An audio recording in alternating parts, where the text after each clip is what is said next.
1070 কোটি টাকা ব্যয়ে নির্মাণাধীন বন্যা নিয়ন্ত্রণ বাঁধে অনিয়ম ও দুর্নীতির প্রতিবাদে মানববন্ধন করছে স্থানীয়রা। এ নিয়ে আরো জানাতে মনপুরার দক্ষিণ সাকুচিয়ার বেড়িবাঁধ থেকে যুক্ত হচ্ছেন ইমতিয়াজুর রহমান। ইমতিয়াজ, জানাবেন যে স্থানীয়রা অনিয়মের কি অভিযোগ তুলেছেন এবং এই অভিযোগের বিষয়ে সংশ্লিষ্টরা কোনো পদক্ষেপ নিচ্ছে কিনা? সাকিব, আমি রয়েছি ভোলার বিচ্ছিন্ন উপজেলা মনপুরায়, একদম সাগরপাড়ের এলাকায়। এই এলাকাটি এতটাই বিচ্ছিন্ন এবং দেশে যখনই ঝড় জলোচ্ছ্বাস কিংবা ঘূর্ণিঝড় আসে তখনই কিন্তু এই এলাকাটাকে একরকম লন্ডভন্ড করে দেয়। কোনো না কোনো ক্ষত বিক্ষত চিহ্ন কিন্তু এই এলাকায় থেকে যায়। এই যখনই ঝড় জলোচ্ছ্বাস আসে তখন কিন্তু এই এলাকাকে সুরক্ষিত করার জন্য এলাকায় 72 কিলোমিটার বন্যা নিয়ন্ত্রণ বাঁধ রয়েছে। এই বাঁধের মধ্যে মাত্র 2 কিলোমিটার সিসি ব্লক। এই যখনই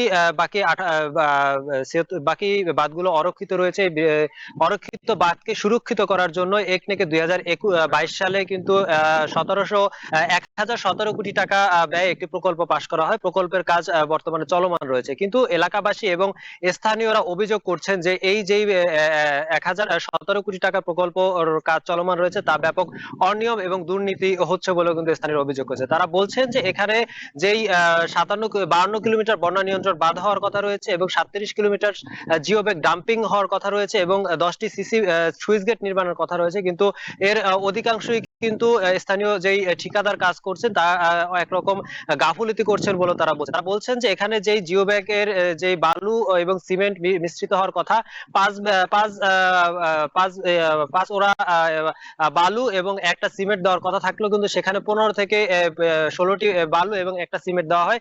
এছাড়াও যে বেড়িবাঁধ করার কথা রয়েছে সেখানে কিন্তু নদীর তীর থেকে একরকম তারা ড্রেজারের মাধ্যমে বালু তুলে কিন্তু ওই বেড়িবাঁধ নির্মাণ করছে। এতে করে আসছে বর্ষায় কিন্তু এই বেড়িবাঁধটি একদম ঝুঁকির মুখে রয়েছে, কেননা এই এলাকাটি এতটাই সাগরকূলে কোন রকম হালকা বাতাস হলে কিন্তু এটি ঝড় জলোচ্ছ্বাসে একরকম একাকার হয়ে যায়। এতে করে অনেকটা বিপাকে রয়েছে বলে কিন্তু এলাকাবাসী জানিয়েছেন। তবে এই ঘটনার এই প্রতিবাদ করার কেন্দ্র করে কিন্তু এক ছাত্রদল নেতাও কিন্তু এই খুন হওয়ার চিত্র কিন্তু আমরা দেখেছি। সর্বশেষ বলা যায় যে এলাকাবাসী বলছেন যে তাদের এই বাঁধটিকে যাতে অতি দ্রুত মেরামত করা হয় এবং সঠিকভাবে মেরামতের দাবি কিন্তু এলাকাবাসীর। তো এই ছিল আমার কাছে ভোলার মনপুরা থেকে সর্বোচ্চ তথ্য। সাকিব। ভোলা থেকে যুক্ত ছিলেন ইমতিয়াজুর রহমান। এদিকে নোয়াখালীতে ঢাকা